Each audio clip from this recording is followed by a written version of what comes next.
All right. So the question in the neighborhood that we get most often on the Facebook page is, what's the deal with the soil? So I'm here with Ben from Sorensen. What's the official name of Sorensen Outdoor Services. Sorensen Outdoor Services? Yep.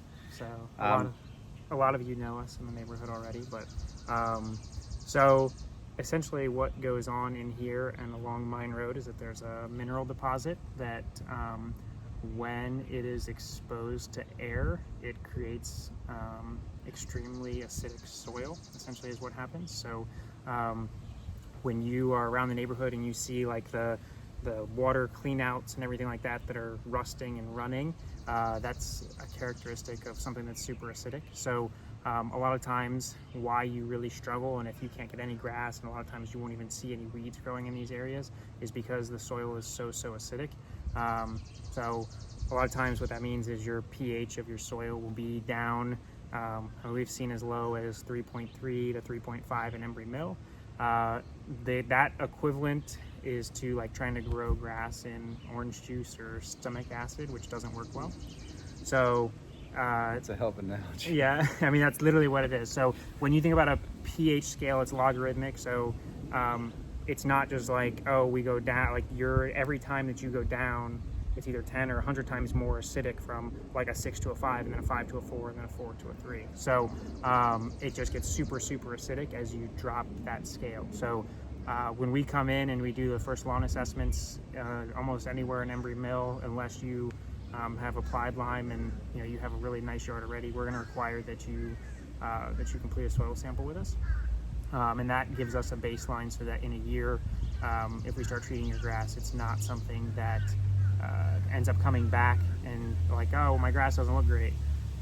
If we do a soil sample, we can recommend and amend that soil with both compost and lime to bring your pH up, and then that's going to give you a much better chance of a sustainable grass in the future that needs a whole lot less input.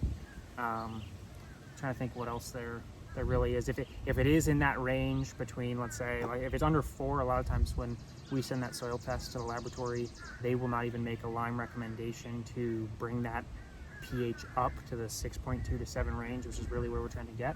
So in that case, if you're in a new construction home, we recommend that you try to go back to the builder and have them address it and bring in topsoil.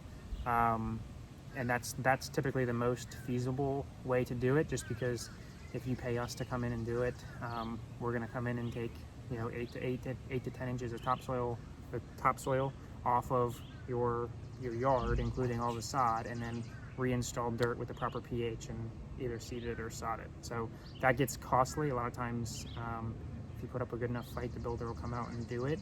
If you're in the old section, in the lower old section, that's much harder. If you're up in the new section, you have a much better shot to try to get it done. That's something that builders are actually, it's still kind of getting all the fine details, but we believe they're supposed to do that in the first place. The county has requirements for that. Yeah, for pH testing is supposedly, from what I've seen, I think you actually sent me the documentation from the county to get the yard bonds released. There's supposed to be a soil test that indicates the pH, and then there's supposed to be substantial growth of lawn material to release that bond, which if they just sod over I think essentially what happens in the county is every builder installs sod in here because the lots are so small. So I think that qualifies as the substantial growth, even though like they sod it, release the bond three weeks later, and the sod's still alive. But come 6 months down the road, a lot of you end up with these big swaths of dead grass, and there's nothing there. Yeah, so that's the whole point of, if you're new and you're just built, your bond is still held by the county. So you can actually talk to the county right away, and they'll hold that bond until the builder actually fixes the situation. If you're not new, we need to talk about what solutions we want to pursue. Yeah, I would say that's accurate. And from my experience, most of the time you're not going to get the builder to do anything off of the bat.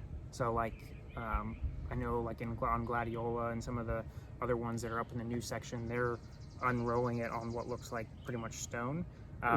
So since there's grass there, they're not going to allow you to go, okay, I want to put 6 inches of topsoil down before you unroll my sod.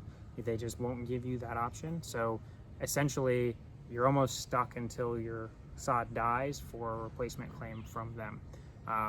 You know, another piece of that too is like, if it is primarily stone, then a lot of that water, as you water your lawn every day, twice a day, trying to keep it alive through the summer, a lot of that water is just percolating straight down through that stone, and you have nothing other than the dirt that came with the grass to hold your water through the day. So, but that's the quick version of what's up with the soil. Yep. Thank you. That's it. Appreciate Absolutely. it.